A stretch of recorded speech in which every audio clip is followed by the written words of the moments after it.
Response வரும், திரும்புவார், ஏதாவது கேட்பாரு, பாப்பா பார்த்தாங்க 3 பேரும் கூப்பிட்டாரு. எப்படி கூப்பிட்டாருங்களா? ஏ இரு வினைகளே இங்கே வாங்க கூப்பிட்டாரு. என்ன கூப்பிட்டாரு? ஏ இரு வினைகளே இங்கே வாங்க.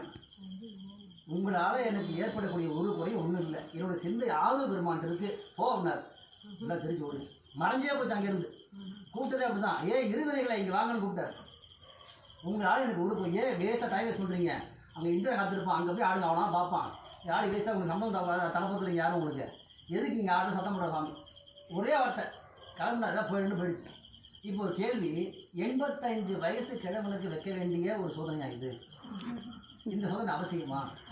யோசித்து பாருங்க. மனிதனுக்கு ஏன் இருக்கணும்? ஏன்னு சொன்னால் மனிதனுக்கு ஆசை என்பது எந்த வயதிலும் போகாது. ஆணவம் ஆசை இது ரெண்டுமே அனாதியே தொன்று தொட்டு நம்மளோட இருக்கக்கூடியது. இதை என்றைக்கும் அழிக்க முடியாது. நல்லா புரிஞ்சுங்க. என்றைக்குமே அழிக்க முடியாது, என்றைக்குமே இருக்கும். இது போகவே போகாது. இது சுவாமியோடைய சோதிக்கிறதுக்காக இல்லை, அத்தனையும் கடந்தவர் பெருந்தகையார். நமக்கு அவருடைய பெருமையை காட்டும் பொருட்டு சிவருமான் இந்த நாடகத்தை நடத்தின அவ்வளோதான். நாயன்மார்கள் நல்லா புரிஞ்சுங்க, 63 நாயன்மார்களை யாருமே சாமி சோதிக்கவே இல்லை. சோதிக்கிறதா என்ன அர்த்தம்? சாமி தெரிஞ்சுக்கிறதுக்காக பண்ணுறதா அர்த்தம். அவங்களுக்கு தெரியாத சாமிக்கு எப்படிப்பட்டவங்கன்னு சாமி தெரியாதா? நமக்கெல்லாம் காட்டும், அவங்க பெருமையை காட்டும் பொருட்டு அவர் நிகழ்ச்சி சம்பவம் இது.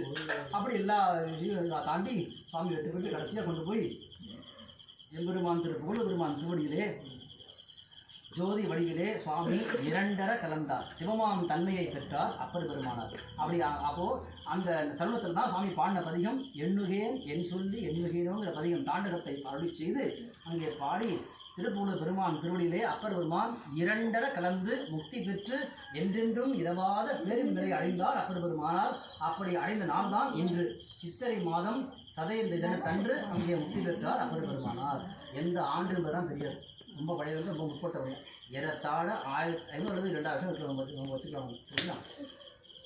அந்த தருணத்தை நாம் இங்கே இப்போது கொண்டாடுகின்றோம். அந்த பதிகத்தை எல்லாரும் ஓதி இங்கேயும் அந்த ஐக்கிய காட்சியை கண்டு எம்பெருமான் ஓத பெருமான் திருவடியிலே அப்பர் பெருமான் கலக்கின்ற அந்த அற்புத காட்சியை கண்டு எல்லோரும் திருவருடையும் குருவர்களையும் பெற்று உயிர்மாற வேண்டுகிறோம். சிதம்பரம் திருநாவுக்கரசு பெருமான் திருவடிகள் காட்டி கருந்தார் கொள்ளின்மை எம்பெருமான் திரு அக்னேச பெருமான் திருவடிகள் சிதம்பரம். எல்லாம் ஒன்றா பாருங்க.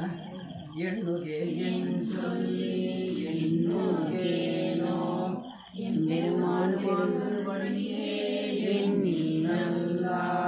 கண்ணிலே மற்றோர்